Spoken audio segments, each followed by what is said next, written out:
Hola amigos de Política y mucho más.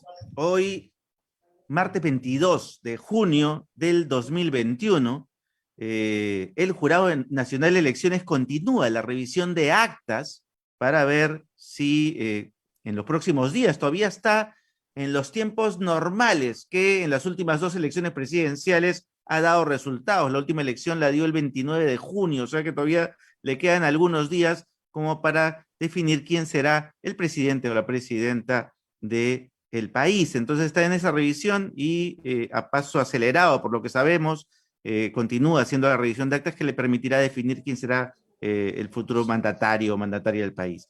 El Congreso de la República empezó a entrevistar y continúa entrevistando a los futuros miembros del Tribunal Constitucional, algo que está siendo cuestionado, polémico y que está generando mucha crítica al respecto. El dólar hoy día cerró a 3.98 soles, está volando pese a la intervención del Banco Central de Reserva del país. El señor Castillo se reunió hoy día con varios actores sociales, pero especialmente con los maestros, y continúa la formación de su potencial futuro gabinete Castillo, que para el señor Cerrón no sería justamente el que más le gustaría. Parece que la señora Mendoza y el señor Franque estarían ganándole la batalla en la definición de los tecnócratas que formarían parte de ese potencial gabinete Castillo que, de ser declarado presidente, sería el que gobernara el país. La señora Fujimori, por su parte, estuvo en su casa todo el día porque no puede ahora ver ni reunirse con el señor Miki Torres, no puede reunirse con Lourdes Flores Nano y tampoco puede reunirse con Carlos Raffo por indicación del juez, según el dictamen de ayer. Y una buena noticia, Pfizer, ¿no es cierto? La vacuna de Pfizer para adolescentes, para menores de edad de 12 a 15 años, fue aprobada por Digemit para que se pueda aplicar en el Perú.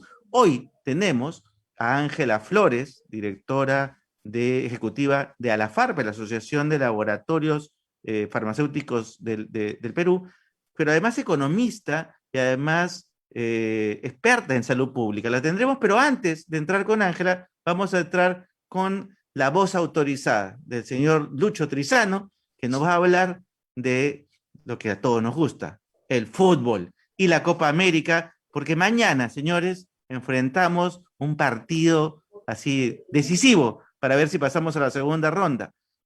Lucho, bienvenido de Política y mucho más. Juan Carlos, ¿cómo estás?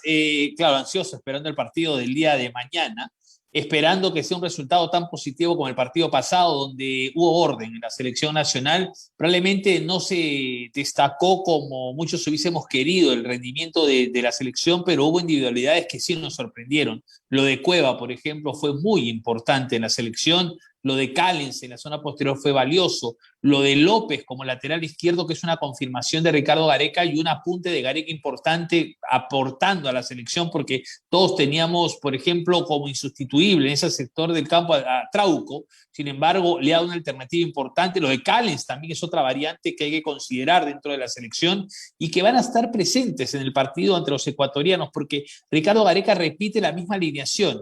Se sospechaba o se podía pensar que no llegaría la Padula por una lesión en el tobillo, sin embargo ya se encuentra en óptimas condiciones, va a arrancar el partido y Perú va a repetir, reitero, la alineación que mostró ante Colombia. Equipo que gana se mantiene, dicen los técnicos, muchos de ellos cumplen con esa fórmula y Ricardo Gareca lo está haciendo, ¿no? Si funciona, debe continuar. Ahora, Perú jugó Así ordenado, o sea, parece que hubiese logrado ese punto de equilibrio, ¿no? Como dicen los economistas, logró su punto de equilibrio en el juego para poder, sin estrellas, porque definitivamente no tiene estrellas, poder hacer un buen juego al más pintón, porque Colombia como equipo nos llevaba ligera ventaja en términos de peso, de precio, de todo, ¿no? Sin embargo, No, hicimos un partido, bueno, Colombia estuvo muy flojo, dicho sea de paso, ¿no? y también de resultados, porque si tú recuerdas, Colombia nos hizo 3 aquí en Lima en las Después, eliminatorias. Nos ganó 3-0. y hace Entonces 10 años que no le ganábamos, además. claro, veníamos ya con argumentos que nos dejaban en inferioridad en muchos aspectos, pero creo que para que funcione el colectivo, las individualidades deben estar metidas en el partido. Y este fue el caso, por ejemplo, de Tapia, que levantó mucho su rendimiento, muchísimo, a comparación del partido anterior. Yotún estuvo, creo, un espléndido partido. Tapia incluso fue considerado el jugador del cotejo, el más valioso. Lo de ¿Qué, Cueva, quiero, sí, qué deberíamos esperar mañana del Perú-Ecuador? a ver, Porque no es debemos no esperar. es la misma alineación que le ganó en Quito, tampoco. Mm, Bueno, es bastante similar, entendiendo que hay cambios en defensa. No está Abraham. Por ejemplo, Ujú. va a ser sustituido Abraham del partido pasado por Callens. Hay variantes en ataque no tan claras. Por ejemplo, va a jugarse con Carrillo por derecha y Cueva otra vez por izquierda. De enganche va a ir Peña. Es una alineación muy parecida a aquella de Ecuador, pero fundamentalmente el tema es que Ecuador parte con otro pensamiento a este partido, porque Ecuador en las eliminatorias está bien ubicado. Tenía no necesariamente la ansiedad de salir a buscar a Perú, entendiendo que juega como local en Ecuador, en Quito, en la altura. Ahora sí tiene necesidades, porque ahora en la tabla de posiciones marcha abajo prácticamente, con un solo Si, punto necesita si Ecuador obligadamente, empata, podría correr riesgo de no pasar.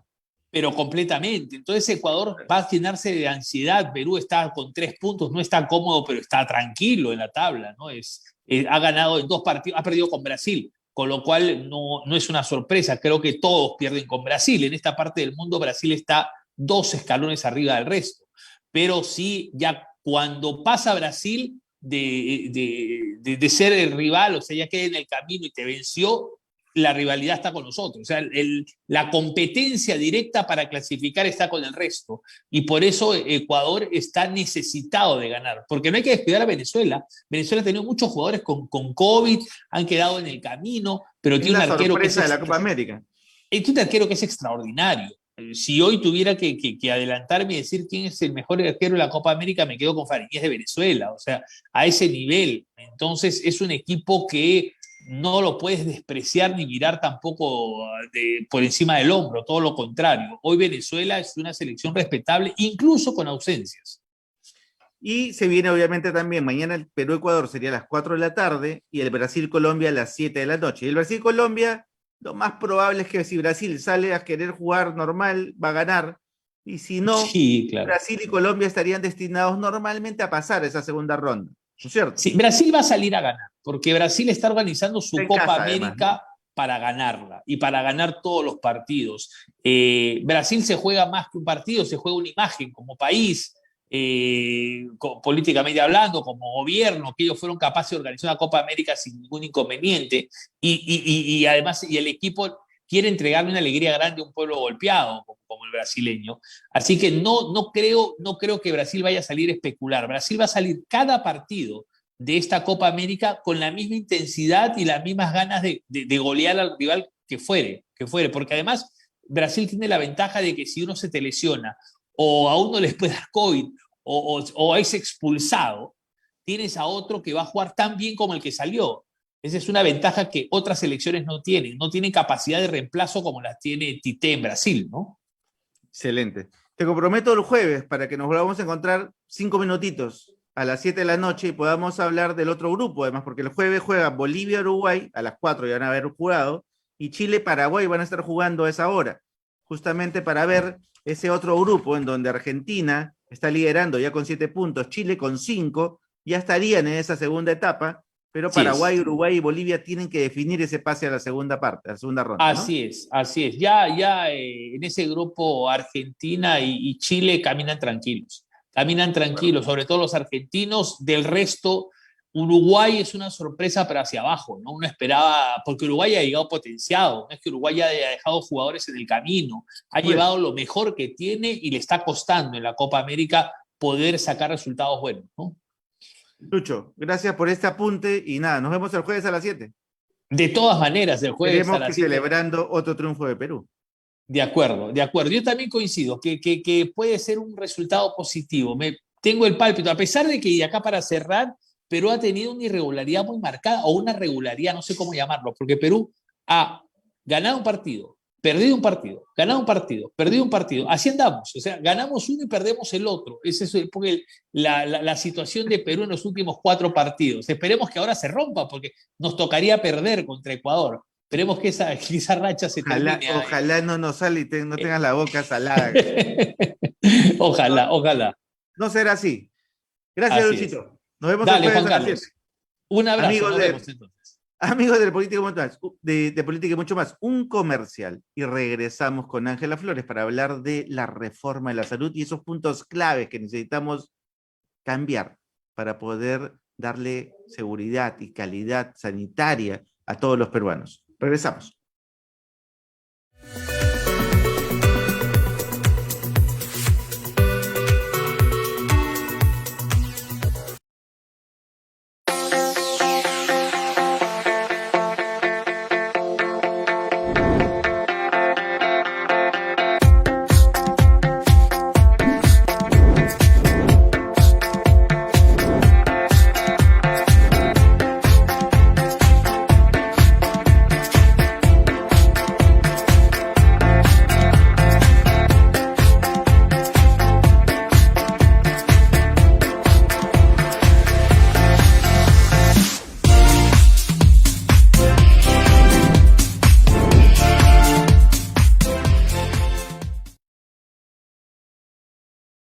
¿Quieres que tu mensaje llegue de manera exitosa? Nosotros sabemos cómo hacerlo. De forma creativa y eficaz, vamos a satisfacer tus necesidades.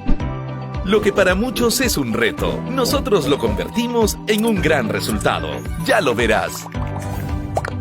En Triluz Producciones, creamos contenido en animación 2D para que tus mensajes logren el objetivo que tú deseas. Nuestra experiencia audiovisual nos ha llevado a estar a la par con la transformación digital que el mundo de hoy exige. Las herramientas digitales te permiten llegar a tu público de manera directa y mantenerte vigente. Triluz Producciones, con 13 años en el mercado, te ayudará a dinamizar y optimizar tiempos y recursos gracias a nuestro equipo de profesionales en el rubro audiovisual. El mundo ha cambiado y nosotros cambiamos con él.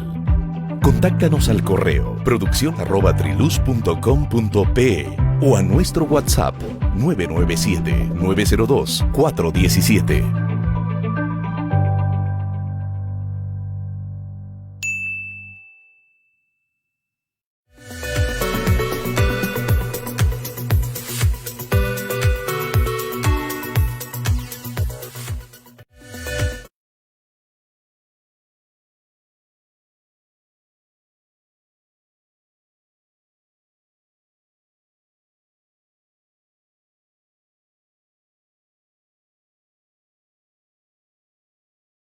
Nacional de Laboratorios Farmacéuticos del Perú. Ángela, bienvenida de Política y mucho más, y es un gusto tenerte esta noche con nosotros. Muchas gracias, Juan Carlos, y buenas noches con todos tus oyentes. Muchas gracias. Ángela, una buena noticia hoy. Pfizer aprueban la vacuna de Pfizer para adolescentes, para niños de 12 a 15 años. Digemit acelera sus procesos. Parece que ese retardo que tenía de pronto trata de, en este gobierno de transición, sacarse ese merpasmo y decir, vamos para adelante, vamos a agilizar los procesos, porque parece que el tema de la vacunación está como que arrastrando, ¿no? Como que movilizando a ese estado que estaba un poco detenido. ¿Qué tan importante es este anuncio? Es muy importante. Además que como peruanos necesitamos buenas noticias. Yo creo que la autorización que ha dado Digemit a Pfizer-BioNTech para que su vacuna, que ya ha sido utilizada en Estados Unidos, Canadá, Unión Europea, Singapur e Israel con excelentes resultados, poco más de ya hace un mes, haya sido también autorizada ya en Perú para mayores de 12. Y lo que sí nos alienta es que justamente el ministro también anunció que se podría incorporar a los adolescentes con comorbilidades como pacientes con cáncer, pacientes con enfermedades raras y huérfanas, ya el cronograma que ya empezó el MINSA desde el sábado pasado, cosa que es súper importante para poder atender y vacunar a toda esta población vulnerable. La población de adolescentes, Juan Carlos, aproximadamente estamos hablando de 3 millones de adolescentes mayores de 12. Es muy relevante porque todos los padres de familia, como tú, como yo, estamos preocupados de cuándo van a iniciar las clases presenciales de nuestros hijos. Entonces,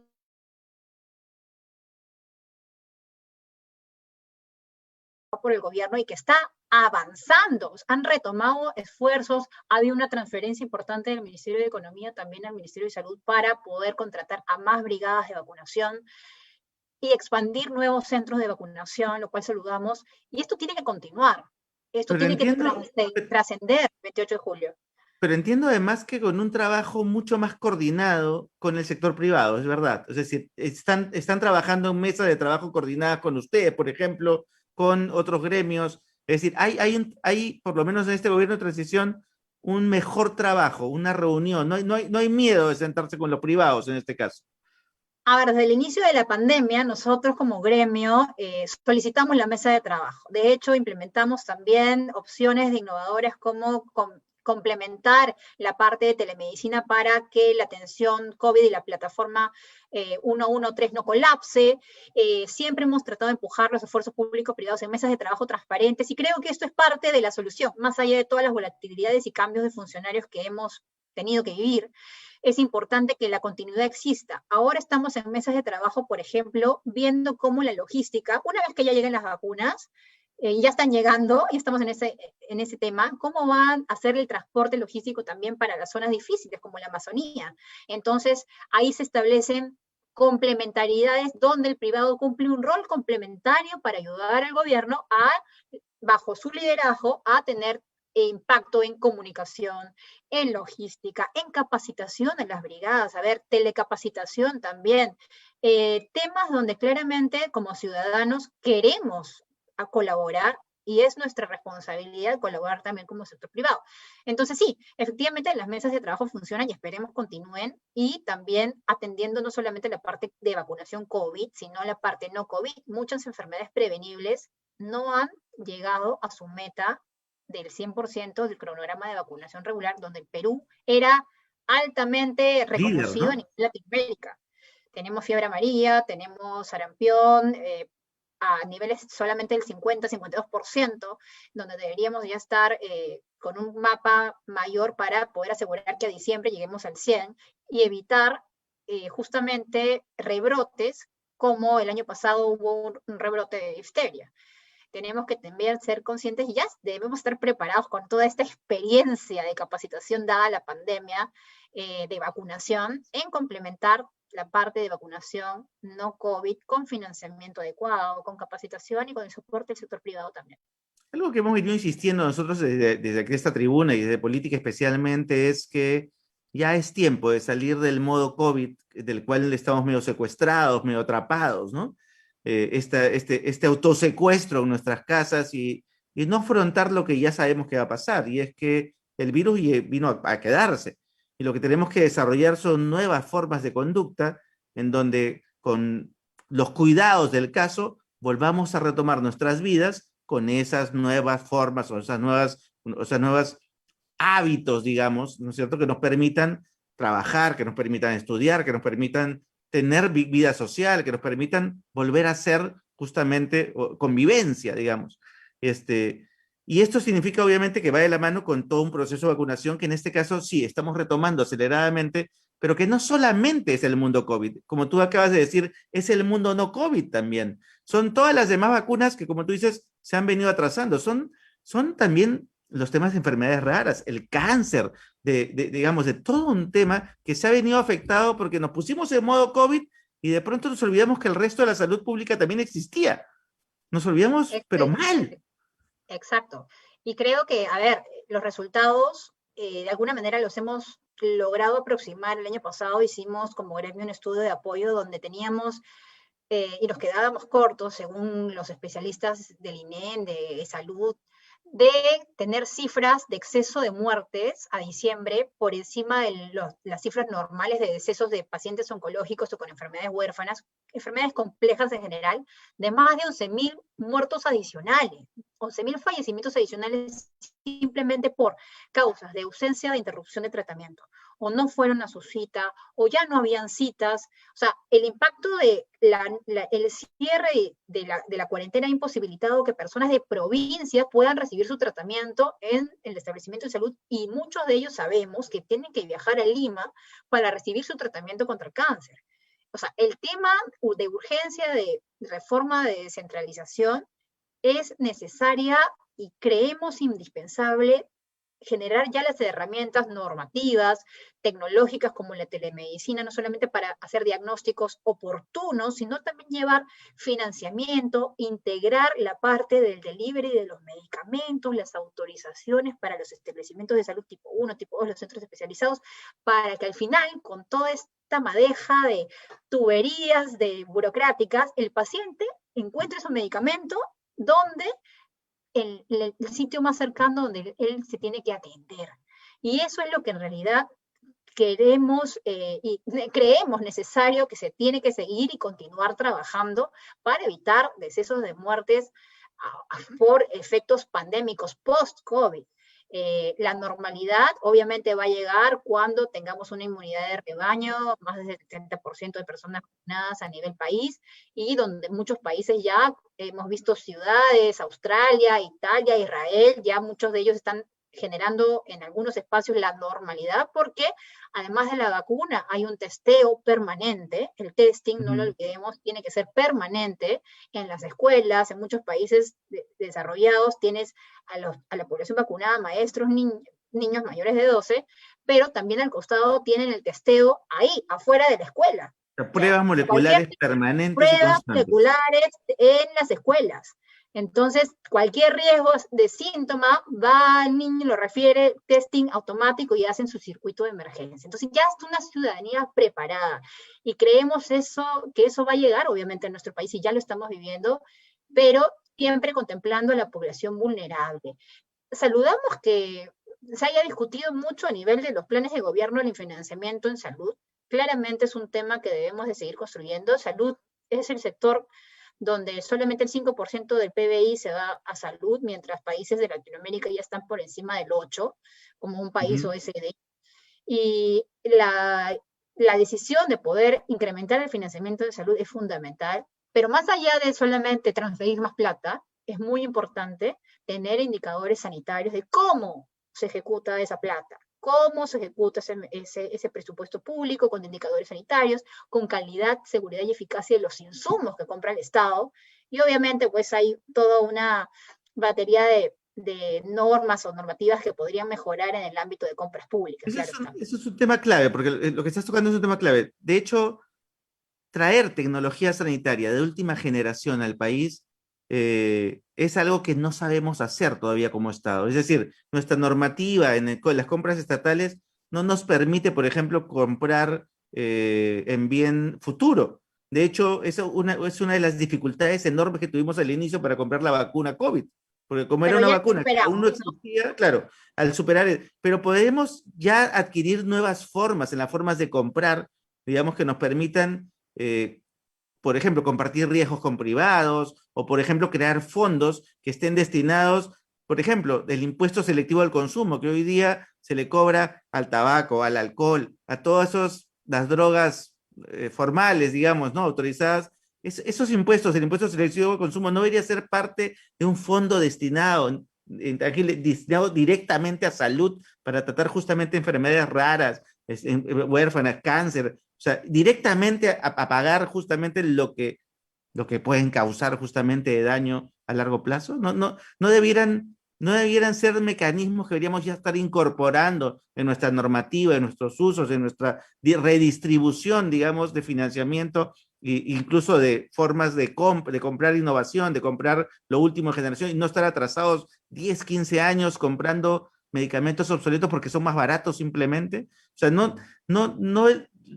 el foco no debería estar en el paciente, en darle lo mejor al paciente, así cuesta un poco más, pero si obviamente le doy un mejor tratamiento y logro curarlo, ¿no sale más barato a la larga? Totalmente, yo creo que la innovación y la pandemia nos está enseñando, y la vacunación nos está enseñando que tienes acá una vacuna, por ejemplo la de Pfizer con ARN mensajero, que es la última innovación que en estos momentos el mundo la está usando. Entonces no tenemos que esperar 18 años después, como en algunos tratamientos contra el cáncer, que por el hecho de ser peruanos tenemos que esperar décadas para poder tener el último tratamiento de alta tecnología, donde la productividad es evidente cuando se invierte en salud pensando al paciente como centro de acción. Y creo ahí importante complementar lo que tú refieres en el aspecto de que la industria farmacéutica sí está haciendo esfuerzos, sobre todo porque somos conscientes de que son enfermedades de alto costo, son enfermedades complejas, no es un tratamiento de una sesión, son tratamientos largos, pero son tratamientos que salvan vidas. Y creemos importante también mostrar, y lo hemos hecho en múltiples foros también, modelos o esquemas de riesgo compartido llamados modelos innovadores de acceso, donde hay 545 modelos a nivel, digamos, mundial, mucho se ha hecho en África, y Latinoamérica está tratando también de complementar, y sobre todo ahora, donde la urgencia macroeconómica post pandemia va a ser inminente, y los recursos que antes eran, digamos, de una dimensión van a ser quizás en la mitad, porque todo se está acotando.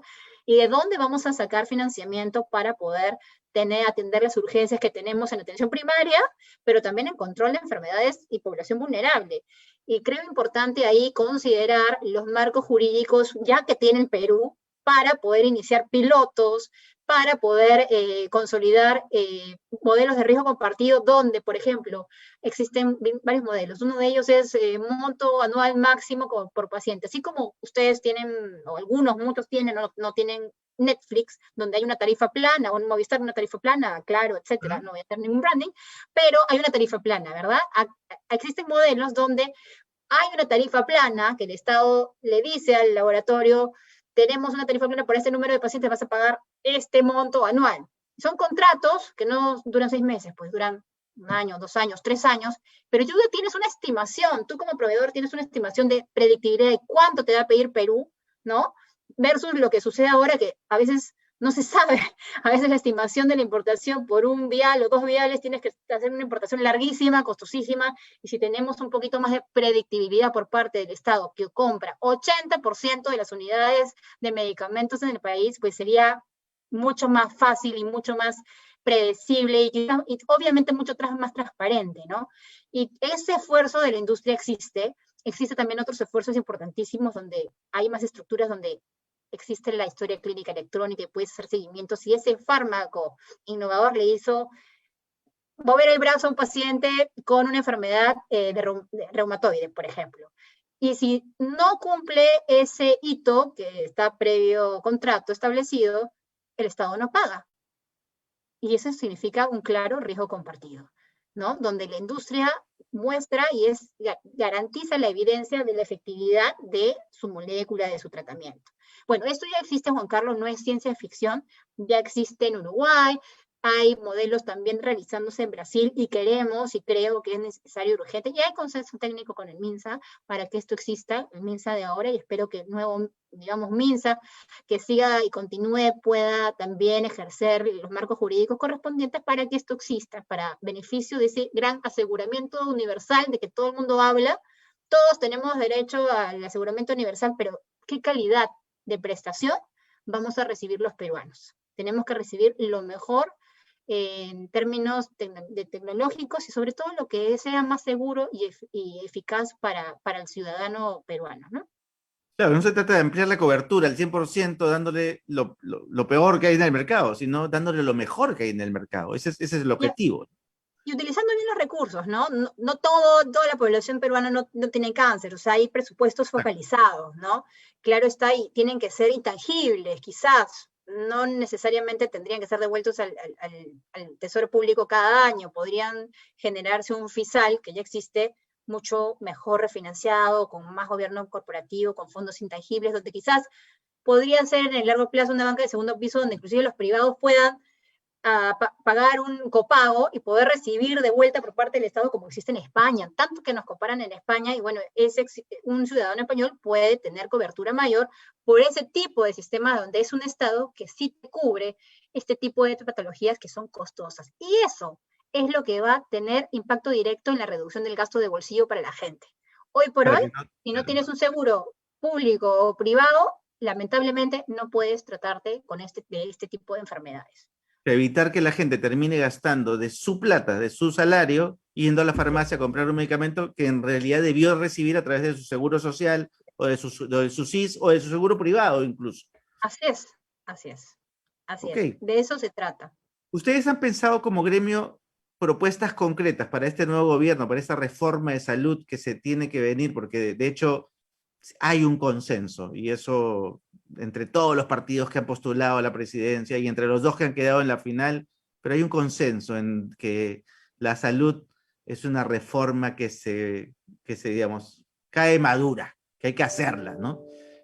O se hace un sistema único, ya bueno, hay diferencias respecto a si el sistema único, si integra los 5 sistemas, si justamente priorizas el fondo, cómo lo priorizas, a través de qué impuestos, si priorizas el tema de tecnologías sanitarias, los temas de bioequivalencia, los temas en general de farmacovigilancia, el tema de atención en los centros asistenciales, el pago, digamos, de la deuda a los profesionales de la salud. En general, hay un montón de temas pendientes. Ustedes como gremio, como la FARPE, ¿cuáles son las propuestas más importantes que han puesto en la agenda desde la perspectiva de ustedes y de lo que pueden aportar ustedes en un trabajo público-privado? Sí, desde la FARPE nosotros consideramos que una de las primeras propuestas, y es un pilar del gremio, es brindar mayor acceso a innovación. La vacunación ha mostrado que la innovación salva vidas. Esto que hemos pasado todo a nivel mundial es un esfuerzo conjunto del Estado, academia, privados, innovando constantemente. Si no hay incentivos a la innovación, no vamos a poder afrontar una nueva pandemia. Entonces, tenemos que tener como Perú un mayor acceso a innovación. Y esto no hablo de vacunas, sino tratamientos también. En segundo lugar, la calidad de los insumos que tenemos los peruanos tiene que ser seguras y eficaces, tienen que servir.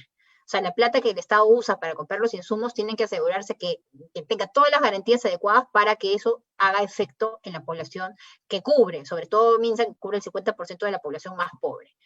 En tercer lugar, todo el aspecto del financiamiento en salud. Perú es un país rezagado y eso saludo que ambos planes de gobierno, casi todos los planes de gobierno han hablado de mayor financiamiento en salud y sobre todo mayor institucionalidad en los entes reguladores. O sea, necesitamos un ente regulador quizás un poco más consolidado, fuerte, independiente, con gobierno corporativo y autónomo, como existe el FDA, para poder tener, no solamente en el ámbito de medicamentos, en general, una mayor institucionalidad para todo, más allá que haya un cambio que claramente es un común denominador en el Perú en los últimos 5 años de funcionarios, tengamos sistemas sólidos que permitan asegurar la continuidad y no pongan en perjuicio al paciente porque un funcionario cambió. Eso no puede ocurrir, eso no debe ocurrir. Entonces sí necesitamos tener instituciones fuertes, más autónomas, consolidadas y que tengan obviamente una mayor simplificación administrativa. En ese sentido, el centro siempre va a ser el paciente para nosotros y dentro de todo ese esfuerzo de la industria farmacéutica, creo que como sector privado estamos totalmente conscientes de promover las prácticas éticas en la industria de salud. Necesitamos generar una cultura de ética en toda la industria farmacéutica y de salud en general para poder borrar o aprender de esos hechos del pasado que no pueden volver a ocurrir y promover acuerdos internacionales que puedan continuar con las prácticas éticas en la industria, como ya los tenemos, uno con el APEC, por ejemplo, donde la FARPE forma parte. Genial. Ángela, nada, esperemos que tu voz y la voz del gremio y en general del sector privado se oiga en el nuevo gobierno y en este gobierno de transición haya, digamos, esta mesa de trabajo conjunto y se mantenga, digamos, en adelante para que este esfuerzo conjunto siga dando frutos y siga resolviendo la vida de los peruanos, que finalmente es el objetivo que todos buscamos. Gracias por estar con nosotros esta noche. Muchas gracias, Juan Carlos, y saludos, sigamos cuidándonos. Gracias. Amigos, nos vemos el jueves en un nuevo capítulo y un nuevo episodio de Política y mucho más.